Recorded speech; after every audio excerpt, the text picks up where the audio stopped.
Cigarette নিতে। উনি তো মানা করছিল, তার জন্য আপনার ভাই আপনাকে এখানে ডেকে নিয়ে আসছে, আর উনার নামে মিথ্যা কথা বলতেছে।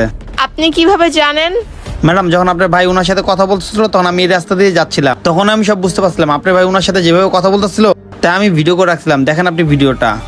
দেখি তো উনি আমাকে কি ভিডিও দেখাতে চাচ্ছে। আরে এটা আমি কি দেখতাছি? আপনি কিন্তু আমাকে সিগারেট দিলেন না, আপনার খবর আছে?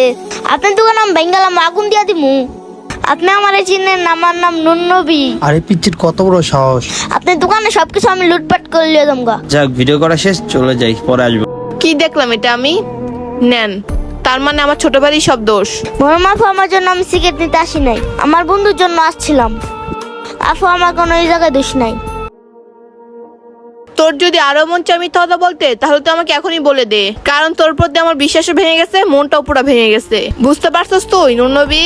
আর তুই এতই বড় হয়ে গেছো যে বড় আপুর সাথে তুই মিথ্যা কথা বলে শিখে গেছস, আর রাস্তাঘাটে দোকানদারদের সাথে তুই খারাপ ব্যবহার করস, আর রাস্তাঘাটে সাধারণ ভালো মানুষদের সাথে তোরা খারাপ ব্যবহার করস যারা মানুষের ভালো চায়। আপু, আমাকে মাফ করে দাও, আমি জীবন এরকম ভুল করব না। তোকে এখানে আর মাপ চাওয়া লাগবে না, বাসে চল, বাসে যাওয়ার পর তোর পর বিচার হবে। আর ভাইয়া সরি, আমার ভাইয়ের কথা যাচাই বাছাই না করে আমি আপনার সাথে খারাপ ব্যবহার করছি। কোনো ব্যাপার না ম্যাডাম, আর আপনার ভাইয়ের আপনি খেয়াল রাখবেন, ও এই বয়সে খারাপ হয়ে গেলে পর আর ভালো করতে পারবেন না। ঠিক আছে, বাসে যে ওকে আমি ইচ্ছা মতন শিক্ষা দিব, আর পারলে আপনি আমাকে মাফ করে